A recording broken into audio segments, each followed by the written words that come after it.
ప్రజాపాలనలో విద్యార్థులకు పురుగులన్నమే గతి అవుతోంది. అది గురుకులాలు కానీ తర్వాత ప్రభుత్వ విద్యాలయాలు కానీ నాణ్యమైనటువంటి భోజనం విద్యార్థులకు అందట్లేదు. స్వయంగా ఈ విషయం ముఖ్యమంత్రి రేవంత్ రెడ్డి మొన్న జరిగినటువంటి వేములవాడ సభలో ఆయన అంగీకరించారు. నాసిరకం బియ్యం పెడుతున్నారు, నాసిరకం కూరగాయలు పెట్టడం వల్ల అవి తిన్నటువంటి విద్యార్థులు అస్వస్థతకు గురవుతున్నారు, అనారోగ్యం పాలవుతున్నారు. రకరకాలుగా రెగ్యులర్గా ఈ వార్తలు నేను చూస్తున్నానంటూ ముఖ్యమంత్రి రేవంత్ రెడ్డి ఆ విషయాన్ని అంగీకరించారు. కానీ స్వయంగా విద్యాశాఖ ఆయన దగ్గరే ఉన్నా కూడా ప్రాపర్గా చర్యలు తీసుకోకపోవడంతో ఇటువంటి ఘటనలు జరుగుతున్నాయి. ఇట్లా నిత్యం అస్వస్థత గురి కావడం, విద్యార్థులు ఆసుపత్రి పాల్గొవడం జరుగుతున్నటువంటి విమర్శ చాలా బహిరంగంగానే వినిపిస్తోంది. సో మొన్న వేములవాడలో ఈ విషయం గురించి, నాణ్యమైన భోజనం విద్యార్థులకు అందకపోవడం గురించి ముఖ్యమంత్రి రేవంత్ రెడ్డి ఏమన్నారో ఒకసారి చూద్దాం. పాఠశాలల్లో రెసిడెన్షియల్లో చదువుకుంటున్న విద్యార్థులకు అన్నం కానీ కూరగాయలు కానీ నాసి రకంగా ఉన్నాయి. ఈ నాసి రకమైన భోజనాల వల్ల వాళ్ళ ఆరోగ్యం దెబ్బతింటున్నది.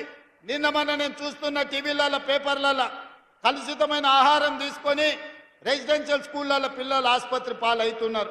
పాఠశాలల్లో రెసిడెన్షియల్లో చదువుకుంటున్న విద్యార్థులకు అన్నం కానీ కూరగాయలు కానీ నాసి రకంగా ఉన్నాయి.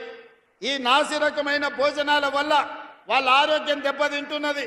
నిన్న మొన్న నేను చూస్తున్న టీవీలలో పేపర్లలో కలుషితమైన ఆహారం తీసుకొని రెసిడెన్షియల్ స్కూళ్ళలో పిల్లలు ఆసుపత్రి పాలవుతున్నారు.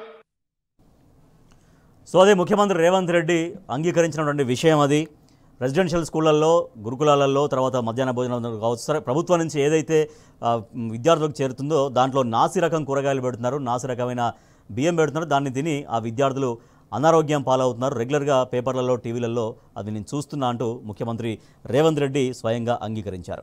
రైట్, నిజామాబాద్ నుంచి మా ప్రతినిధి రవీందర్ లైవ్లో అందుబాటులో ఉన్నారు. రైట్ రవీందర్, మనం చూసాం ముఖ్యమంత్రి రేవంత్ రెడ్డి స్వయంగా ఆయనే ఒప్పుకున్నటువంటి విషయం అది.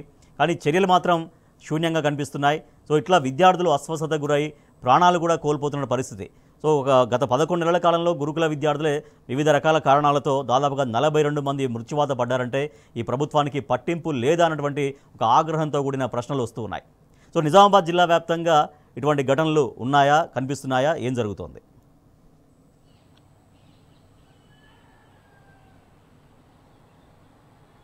రైట్ రాజేష్, మొదటిగా ప్రభుత్వం పేద మధ్యతరగతి విద్యార్థుల జీవితాలతో చెలగాటమాడుతుందని స్పష్టంగా అర్థమవుతున్నది. ప్రభుత్వానికి నోటీసు ఉంది. స్వయాన ముఖ్యమంత్రి ఆ విషయాన్ని బహిర్గతం చేశారు. పౌష్టికాహార లోపం స్పష్టంగా ఉంది. నాసి రకమైన భోజనం వండిస్తున్నారు.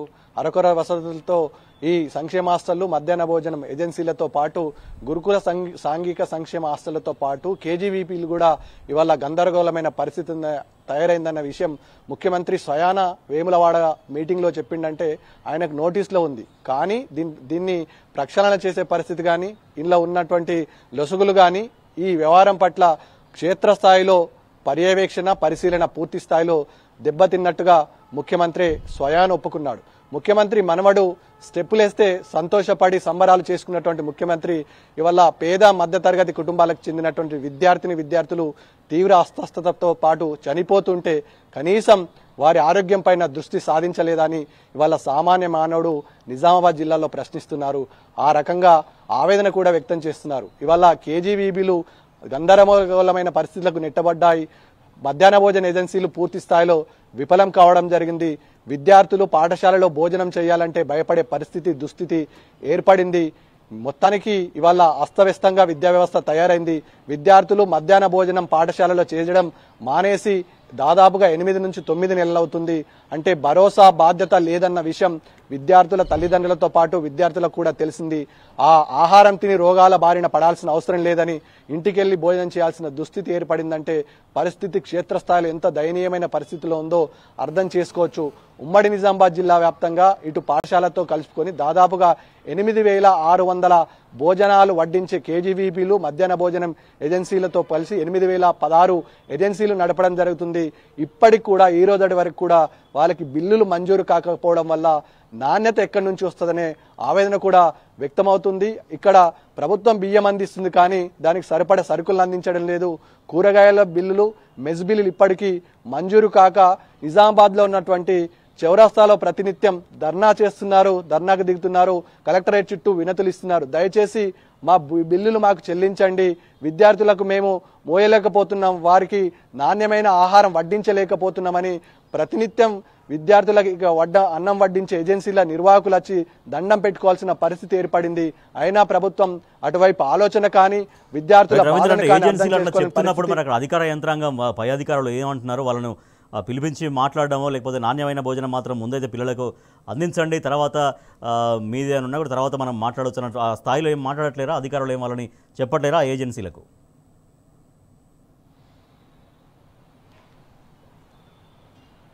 రాజేష్, ప్రధానంగా అధికారులు అటు ప్రజలు ఏజెన్సీల బాధ వర్ణనాతీతం అని చెప్పవచ్చు. వీరు ప్రతినిత్యం ఎవరైతే సిఎస్ లెవెల్తో పాటు ముఖ్యమంత్రి పేషికి స్వయాన అనేక వినతులు ఇస్తున్నారు. వీళ్ళకి దగ్గర వచ్చిన వినతులను ఫార్వర్డ్ చేయడం జరుగుతుంది. కానీ క్షేత్రస్థాయిలో పై లెవెల్లో పట్టించుకునే అధికారులు లేరు. మీ పైన దృష్టి సారించే ప్రభుత్వానికి తీరిక లేదు. దాదాపుగా ఇదే వ్యవహారం పైన ప్రతినిత్యం చర్చ జరుగుతున్నా కానీ పట్టించుకోవడం లేదని స్వయాన ఎవరైతే ఏజెన్సీలు ఉన్నారో ఏజెన్సీ నిర్వాహకులతో క్షేత్రస్థాయి అధికారులు, డిఈఓలు కానీ, ఎంవిఓలు కానీ, కలెక్టర్ కానీ ఇదే విషయాన్ని అక్కడ ఉన్నటువంటి ఏజెన్సీ నిర్వాహకులకు చెప్పడంతో వీళ్ళ ఆవేదన వాళ్ళ ఆవేదన వినేనాదుడు లేక ఇవాళ ఇబ్బందులు పడ్డ పరిస్థితి కనబడుతుంది. ఓవరాల్గా పెద్ద మొత్తంలో బిల్లులు శాంక్షన్ అయితే నాణ్యమైన భోజనం అటెరుగు కనీసం పెట్టిన దాంట్లోనన్నా కొంత క్వాంటిటీ క్వాలిటీ ఇచ్చే సదుపాయం ఉంటుంది. విద్యార్థులకు గతంలో అలాంటి పరిస్థితి ఉండేది కాదు. కేసీఆర్ ముఖ్యమంత్రిగా కొనసాగిన సమయంలో విద్యార్థులకు ఒక నోడల్ ఏజెన్సీగా తీసుకొని ప్రతినిత్యం ఒక చార్టు, ఆ చార్టు ప్రకారం మెనూ ప్రకారం వడ్డించే పద్ధతి, దాని పర్యవేక్షణ పరిశీలన చేయడానికి క్షేత్రస్థాయిలో అధికార యంత్రాంగం ఉంటుంది. ఎప్పటికి కూడా ఫుడ్ సేఫ్టీ అధికారులు, ఫుడ్ నిర్వాహకులు క్షేత్రస్థాయిలో విజిట్ చేయడం జరుగుతుంది, ఫీల్డ్ లెవెల్లో పరిశీలించడం జరుగుతుంది. ఏదైనా ఇబ్బంది ఎదుర్కొడితే ఆ పాఠశాలలో కానీ, ఆ ఏజెన్సీలో కానీ, ఆ గురుకులంలో ఉన్నటువంటి కేజీవీబీలో కానీ ప్రతినిత్యం ఒక ఏఎన్ఎం స్థాయి అధికారితో పాటు ఒక ప్రాథమికంగా వైద్యం అందించే సిబ్బంది ఉండే పరిస్థితి ఉంటుంది. ఇప్పుడు ఆ వ్యవస్థ పూర్తి స్థాయిలో నిర్వీర్యం చేయడం పడ్డది. మొన్నటి వరకు విషజ్వరాలు విజృంభించాయి. అనేక మంది విద్యార్థులు రోగాల బారిన పడ్డారు. ట్రీట్మెంట్ కోసం ఇంటికి వెళ్లిన విద్యార్థులు తిరిగి హాస్టల్కి రావాలంటే భయపడుతుంటున్నారు. భయపడడంతో బలవంతంగా తల్లిదండ్రులు వాళ్ళని తీసుకొచ్చి దించేసిన పరిస్థితి ఉంటుంది. అయినా ఎప్పుడు ఈ పాఠశాల నుంచి బయటపడతామని భయపడే పరిస్థితి స్పష్టంగా కనబడుతుంది. అటు కామారెడ్డి జిల్లాలో ఉన్నటువంటి దోమకొండలో ఉన్నటువంటి కేజీవీబీ విద్యార్థుల పరిస్థితి మరీ అత్యంత దారుణం. ఈపాటికి ఈ రోజు కూడా అక్కడ సిబ్బంది సరిగ్గా లేరని విద్యార్థులు రాస్తారోకో ధర్నా నిర్వహించారు. ఏదైతే ఫ్యాకల్టీ ఉందో ఫ్యాకల్టీలో సరైన విద్యాబోధన లేదు. ఇక్కడికి మాకు ఒక నరకకు కుంపనలో మమ్మల్ని వదిలేశారు. ఇక్కడ ఆడుకోవడానికి ఏదైతే ఫ్యాకల్టీ ఉంటుందో ఫ్యాకల్టీతో పాటు ఇతరత్ర మౌలిక సదుపాయాలు లేక తీవ్ర ఇబ్బందులు ఎదుర్కొంటున్నాం. తక్షణమే ఇక్కడ నుంచి షిఫ్ట్ చేయండి అని గత 6 నెలల నుంచి విద్యార్థులు వేడుకుంటున్న ప్రభుత్వం నుంచి సరైన స్పందన లేదు. ప్రతినిత్యం కామారెడ్డి జిల్లా కేంద్రంలో ఉన్నటువంటి కలెక్టరేట్ సముదాయానికి వచ్చేసి విద్యార్థులు వచ్చి ధర్నా చేసి మాకు న్యాయం జరగాలి అంటే పరిస్థితి ఏ స్థాయిలో ఉందో, ఎంత దయనీయమైన పరిస్థితికి నెట్టబడ్డదో విద్యారంగం తెలంగాణ రాష్ట్రంలో. ఒకప్పుడు మౌలిక వసతులతో పాటు ఇక్కడ చదివినటువంటి విద్యార్థులు క్షేత్రస్థాయిలో విదేశాలకు వెళ్లి విద్యను అభ్యసించే పరిస్థితి ఉంటుండే. ఓవరాల్ గా పరిస్థితి పూర్తి స్థాయిలో కేసీఆర్ లేడు కాబట్టి ఈ అవస్థను ఎదుర్కొంటున్నాం. గతంలో ఇలాంటి పరిస్థితి ఉండేది కాదని ఆవేదన వ్యక్తం చేసిన సందర్భం స్పష్టంగా కనబడుతుంది. మెనూ ప్రకారం ఉంటున్న విద్యార్థులకు ఇవాళ కేజీవీబీలో కానీ ప్రాథమిక పాఠశాలలో కానీ ఎక్కడ వెళ్ళినా విద్యార్థుల ముఖంలో చారలు ఏర్పడుతున్నాయి. పౌష్టిక ఆహారం లోపం ఏర్పడుతుంది. ఒకే చారుతో ఎన్ని రోజులు తింటామని ఆవేదన వ్యక్తం చేస్తున్నారు. విద్యార్థులు విద్యాలయం నుంచి పారిపోయే పరిస్థితి వచ్చిందంటే అవి జైళ్ల కంటే హీనంగా ఉన్నారని విద్యార్థిన తల్లిదండ్రులు వాపోయిన పరిస్థితి స్పష్టంగా కనబడుతుంది. విద్యార్థులు తల్లిదండ్రులు ఒకటే డిమాండ్ చేస్తున్నారు, దయచేసి ఈ వ్యవస్థనన్నా మార్చండి లేదా మా పిల్లలన్నీ ఇక్కడ నుంచి తీసుకెళ్తామని ప్రతిజ్ఞ వేడుకుంటున్నారు. దయచేసి ఎకనామిక్ ఇయర్ పూర్తయ్యేంత వరకు టీసీలన్నీ ఇవ్వండి, మా పిల్లల్ని డే స్కాలర్స్ నుంచి పంపిస్తామంటున్నారు. అంటే బాధ్యత విస్మరించిన ప్రభుత్వం పైన సామాన్య ప్రజలకు అదేవిధంగా సామాన్య విద్యార్థులకు ముఖ్యంగా పేద మధ్య తరగతి విద్యార్థులు విద్యను అభ్యసించేటువంటి గురుకుల పాఠశాలలో ప్రైమరీ స్కూళ్ళలో అప్పర్ ప్రైమరీ పాఠశాలల్లో విద్యార్థులకు కనీస సౌకర్యాలు లేక ఇవాళ పాములు దోమలతో విషజ్వరాలతో చనిపోతున్నారంటే పరిస్థితి ఎంత సీరియస్ గా ఉందో అర్థం చేసుకో పరిస్థితి స్పష్టంగా కనబడుతుంది. రాజేష్.